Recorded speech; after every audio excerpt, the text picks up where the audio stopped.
Assalamu alaikum. This is Umar Ahmad Noor.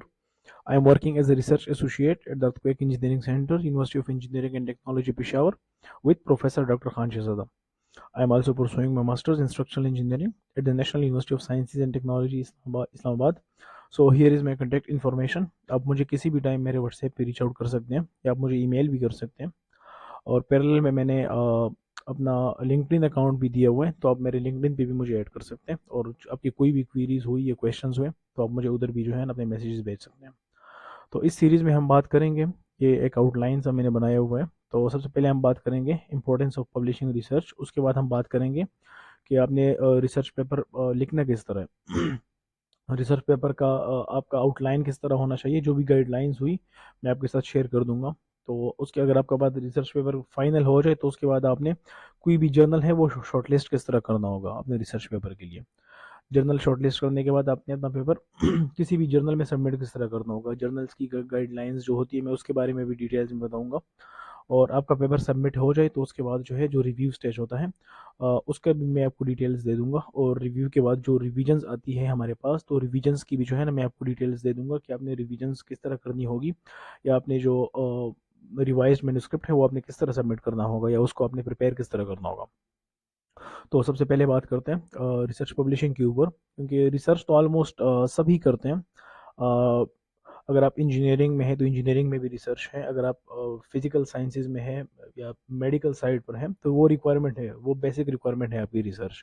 उसके बगैर तो आपको आपकी डिग्री जो है ना वो रिक्वायरमेंट आपकी पूरी नहीं होती। तो रिसर्च ऑलमोस्ट सभी करते हैं, लेकिन हम बात करेंगे कि अगर आपने रिसर्च कर ली, आपकी थीसिस कंप्लीट है, तो उसके बाद आपने उसको पब्लिश करने के क्या फ़ायदे हो सकते हैं। तो ये जो कुछ पॉइंट्स मैंने लिखे भी हैं जो सेल्फ एक्सप्लेनेटरी है, आप अगर पढ़ भी ले तो आपको अंदाज़ा हो जाएगा, लेकिन खैर मैं थोड़ा सा एक्सप्लेन कर लूँगा।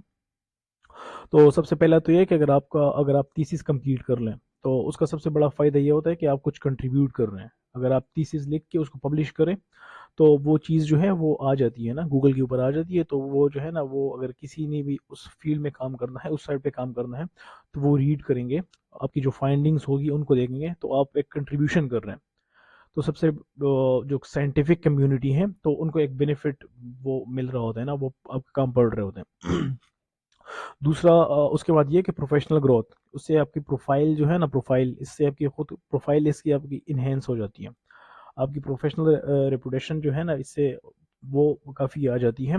इसके बाद जो पॉइंट्स है वो सेल्फ एक्सप्लेनेटरी, आप रिकग्नाइज हो जाते हो। आपका कोई भी अगर आप रिसर्च आपकी पढ़ता है तो वो उनको पता चल जाता है कि आपकी आपकी एक्सपर्टीज़ क्या है, आपकी स्किल्स क्या है। अगर आप रिसर्च को पब्लिश नहीं करते तो अगर आप देख ले तो आपके जो थीसिस हैं तो वो उसी तरह पड़े रहेंगे। तो उसके बाद और भी लोग थीसिस लिखेंगे, वो उसके ऊपर आते जाएंगे, एट द एंड वो थीसिस जो है ना वो साइड पे हो जाएंगे। तो अगर आप उसको पब्लिश कर कर देते हैं तो आपकी जो फाइंडिंग्स है वो आ जाती है और वो आपके प्रोफाइल में वो प्रिजर्व हो जाती है। इसमें एक पॉइंट मैंने लिखा भी हुआ है, प्रिजर्वेशन ऑफ वर्क। ये बड़ा इंपॉर्टेंट पॉइंट है। वो परमानेंट रिकॉर्ड जो है ना वो आपके प्रोफाइल में ऐड हो जाता है। आज से अगर 10 साल बाद, 20 साल बाद भी अगर किसी ने आपका काम अपने काम किए तो वो भी देखेंगे, तो वो भी देखे तो वो भी पढ़ सकते हैं। आप खुद भी जो है ना किसी भी टाइम एक्सेस कर सकते हैं उसको। और सबसे बड़ा फ़ायदा इसका ये हो सकता होता है कि आपको जो है ना मतलब मेजॉरिटी ऑफ स्कॉलरशिप्स जो है वो, अगर आपके पास रिसर्च है, रिसर्च पेपर, उनकी भी रिक्वायरमेंट्स भी होती है, मेंशन भी किया होता है। यूके की स्कॉलरशिप्स है, इरास्मस है या बाकी जो स्कॉलरशिप्स है, इवन यूएस में अगर आपने असिस्टेंटशिप के लिए अप्लाई करना है तो उसमें अगर आपके पास रिसर्च पेपर है तो वो आपको जो है ना एक बहुत बड़ा एज देती है, अगर आपके पास रिसर्च पेपर है। अगर आपके पास इवन अगर आपका जीपीए उतना हाई नहीं है, सही है, तो अगर आपके आपने रिसर्च पेपर पब्लिश किए तो वो जो है ना वो भी आपको जो है ना काफ़ी बड़ा एज उससे भी मिल जाता है। और इसी तरह जो है ना हम बात करेंगे, ये तो कुछ बेनिफिट्स थे जो मैंने बता दिए कि क्या क्या हो सकते हैं आपके पब्लिकेशंस की।